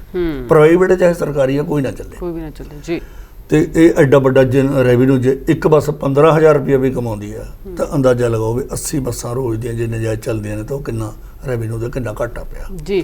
सो ये है जी माफिया जे इहनूं हत्थ पा लिया जाए तो हुण माफिया कितना डरूगा तो कितना हत्थ पैंदा है। ये टिप्पणी उदों करांगे जदों 2-3 महीने सरकार इस दिशा वाल क्लेम कर रही है, पर हाले हैडवे जां हाले कोई इस तरह का 1.5 महीने दे विच उन्होंने तो डर नहीं पैदा होया भी उन्होंने कोई डर लग रहा हो भी माफिया खत्म हो जाएगा। जे खत्म हो जाए तो पंजाब का भी भला होएगा और सरकारी खेतर की जी बदनामी की जाती है भी शायद इत्थे मुलाजम नकम्मा या होर है। इत्थे तो मुलाजम घट है जी इस वेले। रोडवेज दी 400-500 बसां स्टाफ वालों खड़ियां ने जी। PRTC नूं इस वेले घट्टो घट्ट 400 कंडक्टरां की लोड़ है, 300-350 ड्राइवरां की लोड़ है, 700-800 कर्मचारी घट ने उत्थे। वो डबल कम कर करके मतलब कर पूरा कर रहे हैं। सो ये इनपुट सरकार बराबर के आधार के उत्ते सरकारी ट्रांसपोर्ट का भी स्टाफ और बसां की पूर्ति करे, टाइम टेबल बनावे। ये सारे कुछ दे नाल मतलब फिर पता लग सकता है भी आमदन कितनी जी। हुण अगली मार जी मुफ्त सफ़र की तुसीं गल शुरू च कीती सी जी जी। पहला सवाल ये रखना चाहांगे कि दिल्ली एयरपोर्ट तक हले तक कोई सरकारी बस नहीं जा रही, इस दे पिछे की कारण मन्निया जा सकदा है? बड़ा तुहाडा अच्छा सवाल है जी। PRTC ने भी यतन किया भी एयरपोर्ट तक पैसेंजर नूं कनैक्टिविटी दी जाए तो बसां नहीं दित्तियां। दिल्ली सरकार ने भी उहदा नहीं कोऑपरेट किया एयरपोर्ट तक जाण दा जी। प्राइवेट जिहड़ी इंडो कनेडियन है जिहड़ी भी बादल परिवार ने वो भी आपदे कब्जे च लई हुई है। पंजाब रोडवेज ने एक बार यतन किया कांग्रेस सरकार वेले, पोलो बसां खरीदियां उन्होंने उत्थे जाण वास्ते, एयरपोर्ट ते जाण वास्ते 3, 4, 5 गिणती मैनूं नहीं पता कितनी है। वो बसां तुसीं अज भी चैक कर सकते हो भी वर्कशापां दे विच नवीआं बसां खड़ियां 1.5 करोड़ दीआं बसां खरीदियां, नवीआं बसां उवें जिवें खड़के हो खराब भी हो गया होनी मेरा ख्याल जी। वो दिल्ली सरकार ने नहीं कनैक्टिविटी दी हाले तक भी। हुण दोने पासे इक्को पार्टी की सरकार है, असी गल सरकार के कन्नां 'च पहुँचाई भी है तो ਉਸ ਵੇਲੇ 600 ਰੁਪਇਆ ਕਿਰਾਇਆ ਸੀ ਜਲੰਧਰ ਤੋਂ। ਅੱਜ ਵੀ ਜੇ ਕਿਰਾਏ ਦੇ ਵਾਧੇ ਨੂੰ ਵੀ ਆਪਾਂ ਲਾ ਲਈਏ ਤਾਂ ਮਤਲਬ ਘੱਟੋ ਘੱਟ ਉਹ ਵੋਲਵੋ ਬੱਸ ਦੇ ਵਿੱਚ 1000 ਰੁਪਏ ਦੇ ਵਿੱਚ ਪੈਸੇਂਜਰ ਨੂੰ ਏਅਰਪੋਰਟ ਦਾ ਡੈਸਟੀਨੇਸ਼ਨ ਤੇ ਲੈ ਕੇ ਜਾ ਸਕਦੀ ਹੈ ਬੱਸ ਜਿਹੜੀ ਸਰਕਾਰੀ ਜੀ। ਤੇ ਇੱਧਰ 2600 ਤੋਂ 3200 ਤੱਕ ਲੈਂਦੇ ਨੇ ਕਿਰਾਇਆ ਉਹ। ਤੇ ਉਹਦਾ ਕੋਈ ਉਹਨਾਂ ਕੋਲ ਰਸਤੇ 'ਚੋਂ ਸਵਾਰੀ ਚੱਕਣ ਦਾ ਪਰਮਿਟ ਨਹੀਂ ਹੁੰਦਾ, ਸਟੇਜ ਕੈਰੇਜ ਨਹੀਂ ਕਰ ਸਕਦੇ, ਕੰਟੈਕਟ ਕੈਰੇਜ ਸਿੱਧੀ ਉੱਥੇ ਜਾ ਸਕਦੀ ਹੈ ਬੱਸ। ਪਰ ਮੰਤਰੀਆਂ ਨੇ ਲਾਈਵ ਹੋ ਕੇ ਵਿੱਚ ਦਿਖਾਇਆ ਵੀ ਆਹ ਸਟੇਜ ਕੈਰੇਜ ਦੀਆਂ ਸਵਾਰੀਆਂ ਉਹ ਚੱਕ ਕੇ ਪੈਂਦੇ ਨੇ। ਸੋ ਇਹਦੇ ਨਾਲ ਵੀ ਬੜਾ ਵੱਡਾ ਰਗੜਾ ਇੱਕ ਤਰ੍ਹਾਂ ਦਾ ਲੱਗ ਰਿਹਾ, ਲੋਕਾਂ ਨੂੰ ਵੀ ਲੱਗ ਰਿਹਾ। ਜਿਹੜੀ ਬੱਸ 2600 1000 ਦੇ ਬਜਾਏ 2600 ਪੈਸੇਂਜਰ ਤੋਂ ਲੈ ਰਹੇ ਨੇ, ਤੇ ਔਰ ਸਵਾਰੀ ਵੀ ਜਿਹੜੀ ਰਸਤੇ ਦੇ ਵਿੱਚੋਂ ਉਹ ਸਰਕਾਰੀ ਟਰਾਂਸਪੋਰਟ ਦੀ ਸਵਾਰੀ ਵੀ ਚੱਕ ਰਹੇ ਨੇ ਵਿੱਚੋਂ। ਸੋ ਇਸ ਤਰ੍ਹਾਂ ਦੀਆਂ ਅਨੇਕਾਂ ਹੀ ਗੱਲਾਂ ਨੇ। ਕੋਈ ਕਲੇਮ ਕਾਊਂਟਰ ਕਲੇਮ ਕੁਛ ਕਰੀ ਜਾਵੇ ਤਾਂ ਸਾਹਮਣੇ ਡਿਬੇਟ ਦੀ ਗੱਲ ਹੈ ਜਾਂ ਇਹ ਸਰਕਾਰਾਂ ਨੂੰ ਸਵਾਲ ਕਰਨ ਦੀ ਗੱਲ ਹੈ। ਇਹ ਸਾਰਾ ਕੁਝ ਪਲੱਗ ਕਰਕੇ ਉਹ ਰੋਕ ਲੈਣ ਤਾਂ ਮੇਰਾ ਖਿਆਲ ਹੈ ਪੰਜਾਬ ਦਾ ਬਹੁਤ ਵੱਡਾ ਭਲਾ ਹੋ ਸਕਦਾ ਹੈ। ਇਸ ਕੰਪੀਟੀਸ਼ਨ ਦੇ ਵਿੱਚੋਂ ਪੈਸੇਂਜਰ ਦਾ ਵੀ ਭਲਾ ਹੋ ਸਕਦਾ ਜੀ। ਇਹ ਕਿਰਾਇਆ ਅੱਜ ਵੀ 1000 ਰੁਪਏ ਦੇ ਵਿੱਚ ਏਅਰਪੋਰਟ ਜਾ ਸਕਦਾ ਇੱਥੋਂ। ਜਿਹੜੀ ਔਰਤਾਂ ਨੂੰ ਫ੍ਰੀ ਸਫ਼ਰ ਦੀ ਸਹੂਲਤ ਦਿੱਤੀ ਗਈ ਹੈ, ਇਸ ਨਾਲ ਕਿੰਨਾ ਕੁ ਘਾਟਾ ਸਰਕਾਰ ਨੂੰ ਪੈਂਦਾ? ਦੇਖੋ, ਪਹਿਲੀ ਗੱਲ ਤਾਂ ਅਸੀਂ ਕਿਸੇ ਵੀ ਵਰਗ ਨੂੰ ਜੇ ਸਰਕਾਰ ਸਮਝੇ ਵੀ ਇਹਨੂੰ ਕੋਈ ਮੁਫਤ ਜਾਂ ਰਿਆਇਤੀ ਸਫ਼ਰ ਸਹੂਲਤ ਦੇਣੀ, ਅਸੀਂ ਉਹਦੇ ਵਿਰੋਧੀ ਨਹੀਂ ਹਾਂ। ਪਰ ਐਟ ਦਾ ਸੇਮ ਟਾਈਮ ਸਰਕਾਰ ਦੀ ਇਹ ਜ਼ਿੰਮੇਵਾਰੀ ਬਣਦੀ ਹੈ ਵੀ ਜਿਸ ਅਦਾਰੇ ਦੇ ਉੱਤੇ ਇਸ ਫ੍ਰੀ ਸਫ਼ਰ ਦਾ ਬੋਝ ਪੈਣਾ ਹੈ ਉਹਦੀ ਨਾਲੋਂ ਨਾਲ ਰੀਇੰਬਰਸਮੈਂਟ ਹੋਣੀ ਚਾਹੀਦੀ ਉਸ ਅਦਾਰੇ ਨੂੰ, ਕਿਉਂਕਿ ਇਹਦਾ ਖਮਿਆਜਾ ਫਿਰ ਵਰਕਰਾਂ ਨੂੰ ਪੈਨਸ਼ਨ, ਉਹਨਾਂ ਦੇ ਬਕਾਏ, ਉਹਨਾਂ ਦੀ ਤਨਖਾਹ ਟਾਈਮ 'ਤੇ ਨਾ ਮਿਲਣ ਦੇ ਰੂਪ ਦੇ ਵਿੱਚ ਭੁਗਤਣਾ ਪੈਂਦਾ ਹੈ। ਜਿੱਥੋਂ ਤੱਕ ਫ੍ਰੀ ਟਰੈਵਲਿੰਗ ਔਰਤਾਂ ਦਾ ਰੀਸੈਂਟ ਜਿਹੜਾ ਕੈਪਟਨ ਅਮਰਿੰਦਰ ਸਿੰਘ ਐਲਾਨ ਕਰਕੇ ਗਏ ਸੀ ਵੀ ਔਰਤਾਂ ਬੱਸਾਂ ਦੇ ਵਿੱਚ ਫ੍ਰੀ ਸਫ਼ਰ ਕਰਨਗੀਆਂ ਜੀ, ਇਹਦਾ PRTC ਨੂੰ ਰੋਜ਼ਾਨਾ 85 ਤੋਂ 90 ਲੱਖ ਰੁਪਏ ਦਾ ਸਫ਼ਰ PRTC ਕਰਵਾਉਂਦੀ ਹੈ ਔਰਤਾਂ ਨੂੰ ਡੇਲੀ ਦਾ ਫ੍ਰੀ। ਔਰ ਸਰਕਾਰ ਨੇ ਇਹ ਕਿਹਾ ਸੀ ਵੀ 15 ਦਿਨ ਬਾਅਦ ਇਹਦੇ ਪੈਸੇ ਦੇ ਦਿੱਤੇ ਜਾਇਆ ਕਰਨਗੇ। ਪਰ ਹਕੀਕਤ ਇਹ ਹੈ ਵੀ 150 ਕਰੋੜ ਰੁਪਇਆ 25 ਕਰੋੜ ਰੁਪਏ ਦਾ ਇੱਕ ਮਹੀਨੇ ਦਾ ਸਫ਼ਰ ਹੈ ਘੱਟੋ ਘੱਟ। ਦੈਟ ਮੀਨਸ ਵੀ 6 ਮਹੀਨੇ ਹੋ ਗਏ, 6 ਮਹੀਨਿਆਂ ਤੋਂ ਲੈ ਕੇ 6 ਮਹੀਨਿਆਂ ਦੇ ਪੈਸੇ ਸਰਕਾਰ ਵੱਲ ਜਮ੍ਹਾਂ ਪਏ ਨੇ। 150 ਕਰੋੜ ਰੁਪਏ ਉਹਦਾ ਸਰਕਾਰ ਸਹੂਲਤਾਂ ਦੇ ਐਲਾਨ ਕਰੀ ਜਾਂਦੀ ਹੈ, ਉਹਦੀ ਭਰਪਾਈ ਕਿੱਥੋਂ ਹੋਣੀ ਹੈ, ਉਹਦਾ ਮੈਕੈਨਿਜ਼ਮ ਕੀ ਹੈ, ਉਹਦੇ ਕੋਲ ਪੈਸੇ ਹੈਗੇ ਸੀ ਕਿ ਨਹੀਂ ਹੈਗੇ ਸੀ ਜਾਂ ਕਿਉਂ ਨਹੀਂ ਦਿੱਤੇ ਜਾ ਰਹੇ।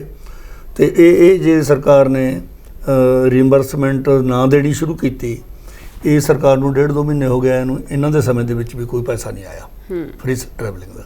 ਜੇ ਨਾ ਆਇਆ ਤਾਂ ਅਲਟੀਮੇਟਲੀ ਇਹਦਾ ਖਮਿਆਜਾ ਵਰਕਰਾਂ ਨੂੰ ਭੁਗਤਣਾ ਪੈਣਾ। ਜੇ ਪੈਸਾ ਨਾ ਆਇਆ ਤਾਂ ਜਿਹੜਾ ਉਹਨਾਂ ਨੂੰ ਪੈਸਾ ਤਨਖਾਹ DA TA ਭੱਤਿਆਂ ਦੇ ਰੂਪ 'ਚ ਪੈਨਸ਼ਨ ਦੇ ਰੂਪ ਦੇ ਵਿੱਚ ਮਿਲਣਾ ਉਹ ਨਹੀਂ ਮਿਲਣਾ ਉਹਨਾਂ ਨੂੰ। ਸੋ ਇਹ 80-85 ਲੱਖ ਦਾ ਹੈਗਾ ਤੇ ਅੰਦਾਜ਼ਨ ਹੈ ਵੀ 1 ਕਰੋੜ ਰੁਪਏ ਦਾ ਰੋਡਵੇਜ਼ ਦਾ ਵੀ ਸਫ਼ਰ ਹੋਏਗਾ। ਦੈਟ ਮੀਨਸ ਵੀ 2 ਕਰੋੜ ਰੁਪਏ ਦਾ ਰੋਜ਼ ਦਾ ਸਰਕਾਰੀ ਟਰਾਂਸਪੋਰਟ ਨੂੰ ਔਰਤਾਂ ਦੇ ਸਫ਼ਰ ਦਾ ਬੋਝ ਉਠਾਉਣਾ ਪੈ ਰਿਹਾ, ਘੱਟੋ ਘੱਟ 60 ਕਰੋੜ ਰੁਪਏ ਮਹੀਨੇ ਦਾ ਜੀ। ਇਹ ਹੈ ਇਹਦੀ ਕੈਲਕੂਲੇਸ਼ਨ। ਪ੍ਰਾਈਵੇਟ ਟਰਾਂਸਪੋਰਟਰਾਂ ਦਾ ਕਹਿਣਾ ਕਿ ਸਾਨੂੰ ਵੀ ਜਿਹੜਾ 50% ਸਾਡੇ ਤੋਂ ਟੈਕਸ ਲਿਆ ਜਾਵੇ ਤੇ ਸਾਨੂੰ ਹੋਰ ਤਰੀਕੇ ਦੇ ਨੇ ਜਿਵੇਂ ਸਹੂਲਤਾਂ ਸਰਕਾਰੀ ਟਰਾਂਸਪੋਰਟ ਨੂੰ ਮਿਲਦੀਆਂ ਨੇ ਤਾਂ ਸਾਨੂੰ ਵੀ ਉਹਨਾਂ ਸਹੂਲਤਾਂ ਜਿਹੜੀਆਂ ਕਿ ਦੇਣੀਆਂ ਚਾਹੀਦੀਆਂ ਨੇ। ਉਹਨਾਂ ਦਾ ਇਹ ਵੀ ਕਹਿਣਾ ਕਿ ਸਰਕਾਰ ਵੱਲੋਂ ਸਾਡੇ ਨਾਲ ਧੱਕਾ ਕੀਤਾ ਜਾਂਦਾ ਤੇ ਸਾਡੇ ਤੋਂ 100% ਟੈਕਸ ਵਸੂਲਿਆ ਜਾਂਦਾ। ਦੇਖੋ, ਟੈਕਸ ਦੇ ਵਿੱਚ ਕੋਈ ਡਿਸਪੈਰਿਟੀ ਨਹੀਂ, ਪ੍ਰੀ ਕੰਡੀਸ਼ਨ ਹੈ। PRTC ਨੇ ਵੀ ਟੈਕਸ ਦੇ ਕੇ ਉਹਦੇ ਪਰਮਿਟ ਨਹੀਂ ਰਿਨਿਊ ਹੁੰਦਾ ਜਿੰਨਾ ਚਿਰ ਟੈਕਸ ਨਾ ਦੇਣ। ਇਸ ਵੇਲੇ ਕੋਈ ਪੈਸਾ ਸਰਕਾਰੀ ਜਾਂ ਪ੍ਰਾਈਵੇਟ ਟਰਾਂਸਪੋਰਟ ਦਾ ਕੋਈ ਡਿਫਰੈਂਸ ਨਹੀਂ, ਸੇਮ ਟੈਕਸ ਹੈ ਦੋਨੋਂ ਦਾ ਜੀ। ਇਹ it is a wrong statement. ਜੇ ਕੋਈ ਕਹਿੰਦਾ ਵੀ ਸਾਨੂੰ ਸਹੂਲਤ ਨਹੀਂ ਮਿਲਦੀ ਟੈਕਸ ਦੀ, ਕੋਈ ਟੈਕਸ ਨਹੀਂ ਮਾਫ ਸਰਕਾਰੀ ਟਰਾਂਸਪੋਰਟ ਦਾ। 0 ਟੈਕਸ ਪੈਂਡਿੰਗ ਹੈ, ਰਾਦਰ ਪ੍ਰਾਈਵੇਟਾਂ ਦਾ ਪੈਂਡਿੰਗ ਨਿਕਲੂਗਾ। ਪਰਮਿਟ ਹੀ ਨਹੀਂ, ਟਾਈਮ ਟੇਬਲ 'ਚ ਹੀ ਨਹੀਂ ਪੈ ਸਕਦੀ ਉਹ ਬੱਸ ਜੀ। ਇਹ ਨਵੇਂ ਟਾਈਮ ਟੇਬਲ ਦੀ ਜਿਹੜੀ ਕੰਡੀਸ਼ਨ ਹੈ ਉਹਦੇ 'ਚ ਇਹ ਹੈ ਵੀ ਜਿਹਨੇ ਟੈਕਸ ਨਹੀਂ ਪੇ ਕੀਤਾ ਹੋਊਗਾ ਉਹ ਟਾਈਮ ਟੇਬਲ ਦੇ ਵਿੱਚ ਬੱਸ ਪੈ ਕੇ ਚੱਲ ਹੀ ਨਹੀਂ ਸਕਦੀ ਜੀ। So it is wrong statement ਜੀ। ਧਾਲੀਵਾਲ ਜੀ, ਇੱਕ ਆਖਰੀ ਸਵਾਲ ਹੈ ਕਿ ਆਖਿਰ ਕਿਸ ਤਰੀਕੇ ਦੇ ਨਾਲ ਜਿਹੜੇ ਇਹ ਟਰਾਂਸਪੋਰਟ ਆ ਉਹ ਮੁਜ਼ਾਫੇ ਦੇ ਵਿੱਚ ਹੋ ਸਕਦੀ ਆ, ਉਹਨਾਂ ਨੂੰ ਫਾਇਦਾ ਹੋ ਸਕਦਾ? ਆਖਿਰ ਕਿਹੜੇ ਕਾਰਨ ਨੇ ਜਿਨ੍ਹਾਂ ਨੂੰ ਬਾਹਰ ਕੱਢ ਕੇ ਤਾਂ ਕਿ ਜਿਹੜਾ ਸਰਕਾਰੀ ਟਰਾਂਸਪੋਰਟ ਆ ਉਹਨੂੰ ਫਾਇਦਾ ਹੋਵੇ ਸਰਕਾਰੀ ਅਦਾਰੇ ਦੇ ਵਿੱਚ? ਦੇਖੋ, ਅਸੀਂ ਪਾਲਿਸੀ ਦੇ ਤੌਰ 'ਤੇ ਇਸ ਗੱਲ ਦੇ ਹਮਾਇਤੀ ਵੀ ਨੈਸ਼ਨਲਾਈਜੇਸ਼ਨ ਹੋਣੀ ਚਾਹੀਦੀ ਸੀ ਟਰਾਂਸਪੋਰਟ ਦੀ। ਕਿਉਂ? ਇਹਨੂੰ ਵਪਾਰ ਦਾ ਧੰਦਾ ਨਹੀਂ ਬਣਾਉਣਾ ਚਾਹੀਦਾ ਸੀ। ਇਹ ਲੋਕਾਂ ਦਾ ਸਸਤੇ ਸਫ਼ਰ ਦੀ ਸਹੂਲਤ ਦਾ ਸਾਧਨ ਹੈ ਪੰਜਾਬ ਦਾ। ਇਹ ਗੌਰਮੈਂਟ ਨੂੰ ਚੀਪ ਰੇਟ ਦੇ ਉੱਤੇ, ਘੱਟ ਕਿਰਾਏ ਦੇ ਉੱਤੇ ਇਹ ਸੁਵਿਧਾ ਲੋਕਾਂ ਨੂੰ ਦੇਣੀ ਚਾਹੀਦੀ ਹੁੰਦੀ ਹੈ। ਪਰ ਇਹਨਾਂ ਨੂੰ ਵਪਾਰਕ ਦ੍ਰਿਸ਼ਟੀ ਤੋਂ ਇਹਨਾਂ ਨੇ ਵਿੱਚ ਪ੍ਰਾਈਵੇਟ ਸੈਕਟਰ ਨੂੰ ਘਸੋੜ ਕੇ ਇਹਨੂੰ ਵਪਾਰਕ ਉਸ ਦਾ ਕੰਪੀਟੀਸ਼ਨ ਦਾ ਅਦਾਰਾ ਬਣਾ ਕੇ ਰੱਖਤਾ। ਸੋ ਇਹਦੇ ਵਿੱਚ ਮੈਂ ਸਮਝਦਾ ਵੀ ਸਰਕਾਰੀ ਟਰਾਂਸਪੋਰਟ ਨੂੰ ਮਜ਼ਬੂਤ ਕਰਨਾ ਸਰਕਾਰ ਦੀ ਜ਼ਿੰਮੇਵਾਰੀ ਦੇ ਵਿੱਚ ਸ਼ਾਮਲ ਹੈ। ਇਹ ਕੋਈ ਡਿਮਾਂਡ ਨਹੀਂ, ਸਾਡੀ ਸਰਕਾਰ ਦੀ ਆਪਣੀ ਜ਼ਿੰਮੇਵਾਰੀ ਦੇ ਵਿੱਚ ਸ਼ਾਮਲ ਹੈ। ਜਿੱਥੋਂ ਤੱਕ ਜਦੋਂ ਕੰਪੀਟੀਸ਼ਨ ਕਰਵਾਉਣਾ ਹੀ ਨਹੀਂ ਚਾਹੀਦਾ, ਰੋਡਸ ਦੇ ਉੱਤੇ ਕੰਪੀਟੀਸ਼ਨ ਹੈ ਜਿਹੜਾ, ਸਪੀਡ ਕੰਪੀਟੀਸ਼ਨ ਜੀ। ਤੁਸੀਂ ਕਿਤੇ ਐਟ ਰੈਂਡਮ ਬੈਠ ਕੇ ਸਰਵੇ ਕਰੋ, ਮੈਂ ਸਾਹਮਣੇ ਸੜਕਾਂ ਤੇ ਨਿਕਲ ਕੇ ਤੁਸੀਂ ਸਪੀਡ ਦੇਖੋ ਪ੍ਰਾਈਵੇਟ ਬੱਸ ਦੀ, ਬਿਲਕੁਲ ਉਹਨਾਂ ਦਾ ਹਿੱਤ ਕੀ ਹੈ।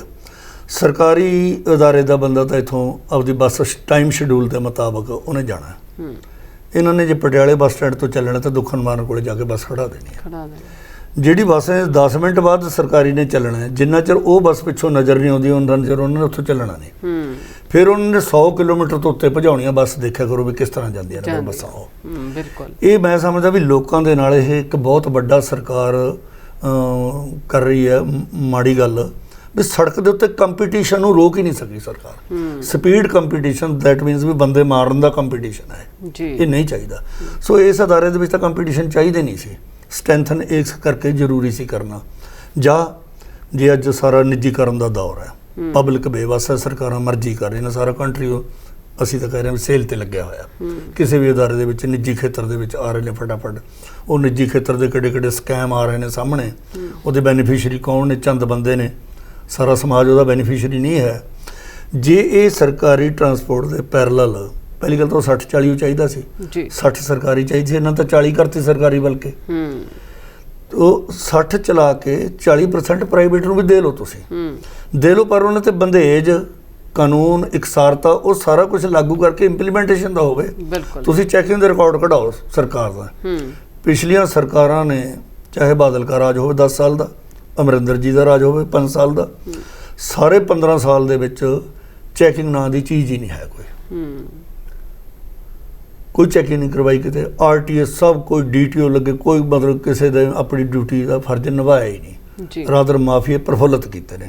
ਹੁਣ ਜੇ ਮੈਂ ਤਾਂ ਸਮਝਦਾ ਜੀ ਇਨਕੁਆਇਰੀ ਇੱਕ ਕਮਿਸ਼ਨ ਬਿਠਾ ਕੇ ਇਨਕੁਆਇਰੀ ਕੀਤੀ ਜਾਵੇ ਵੀ ਜਿਨ੍ਹਾਂ ਨੇ, ਜਿਵੇਂ ਮੈਂ ਇਹਦੇ ਵਿੱਚ ਕੱਢ ਕੇ ਦੱਸਿਆ ਤੁਹਾਨੂੰ ਵੀ 73 ਬੱਸਾਂ ਇਹ ਚੱਲੀਆਂ ਨਜਾਇਜ਼, 6000 ਐਕਸਟੈਂਸ਼ਨਾਂ ਦੇ ਵਾਧੇ, 452 ਪਰਮਿਟ ਮੋਨੋਪੋਲਿਊਟਾਂ ਦੇ ਗੈਰ ਕਾਨੂੰਨੀ ਦਿੱਤੇ ਗਏ, ਔਰ ਜਿਹੜੇ ਇੱਥੋਂ ਅੰਬਾਲੇ ਤੋਂ ਚੱਲਦੇ ਨੇ ਇਹ ਕਈ ਹਜ਼ਾਰ ਕਰੋੜ ਦਾ ਘਟਾਲੇ ਨੇ। ਇਹ ਸਟੇਟ ਐਕਸਚੇਕਰ ਜਿਹੜਾ ਬਾਰ-ਬਾਰ ਕਿਹਾ ਜਾਂਦਾ ਵੀ ਸਟੇਟ ਬੜੀ ਕਰਜ਼ਾਈ ਹੋ ਗਈ ਜੀ, ਸਰਕਾਰ ਕੋਲੇ ਪੈਸੇ ਹੈ ਨਹੀਂ।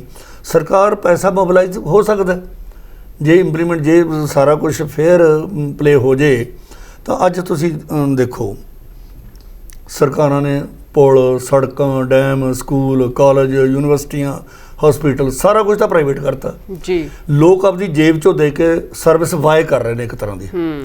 ਸਰਕਾਰ, ਜਦੋਂ ਅਸੀਂ ਦੇਸ਼ ਆਜ਼ਾਦ ਹੋਇਆ ਸੀ ਤਾਂ ਡੈਮ ਵੀ ਵੱਡੇ ਵੱਡੇ ਬਣੇ, ਸੜਕਾਂ ਬਣੀਆਂ, ਪਬਲਿਕ ਸੈਕਟਰ ਆਇਆ ਬਹੁਤ ਵੱਡੇ ਪੱਧਰ ਤੇ, ਪਰਮਾਨੈਂਟ ਐਮਪਲੋਇਮੈਂਟ ਦਿੱਤੀ, ਇਹ ਸਾਰੇ ਕੋਈ ਕਲੋਨੀਆਂ ਬਣੀਆਂ ਮੁਲਾਜ਼ਮਾਂ ਦੇ ਰਹਿਣ ਵਾਸਤੇ, ਬਹੁਤ ਵੱਡੀਆਂ ਵੱਡੀਆਂ ਸਹੂਲਤਾਂ ਉਹਨਾਂ ਨੇ ਮਤਲਬ ਦਿੱਤੀਆਂ ਜੀ। ਤੇ ਉਦੋਂ ਤਾਂ ਦੇਸ਼ ਵਿਕਾਸ ਕਰ ਰਿਹਾ ਸੀ। ਅੱਜ ਦਾਅਵਾ ਕੀਤਾ ਜਾਂਦਾ ਵੀ ਦੇਸ਼ ਵਿਕਾਸ ਬਹੁਤ ਕਰ ਗਿਆ। ਸਰਕਾਰ ਕਹਿ ਰਹੀ ਵੀ ਸਾਡੇ ਖਜ਼ਾਨੇ 'ਚ ਪੈਸਾ ਕੋਈ ਨਹੀਂ ਹੈ ਤੇ ਸਾਡੇ ਉੱਤੇ ਟੈਕਸ ਕੋਈ ਨਹੀਂ ਘਟਿਆ। ਰੋਜ਼ਾਨਾ ਮਹਿੰਗਾਈ ਦੀ ਮਾਰ ਵੀ ਵੱਧ ਰਹੀ ਹੈ, ਟੈਕਸ ਵੀ ਵੱਧ ਰਹੇ ਨੇ, ਸਾਨੂੰ ਐਜੂਕੇਸ਼ਨ ਵੀ ਮੁੱਲ ਕੀ ਮਤਲਬ ਸਾਹ ਕੱਢਤੇ ਲੋਕਾਂ ਦੇ, ਐਜੂਕੇਸ਼ਨ ਹਾਸਲ ਕਰਨ ਦੇ ਕਾਬਲ ਹੀ ਨਹੀਂ, ਮਿਡਲ ਕਲਾਸ ਵੀ ਮਤਲਬ ਚੀਕਾਂ ਮਾਰਦੀ ਹੈ ਇਸ ਵੇਲੇ। ਬਿਲਕੁਲ ਜੀ।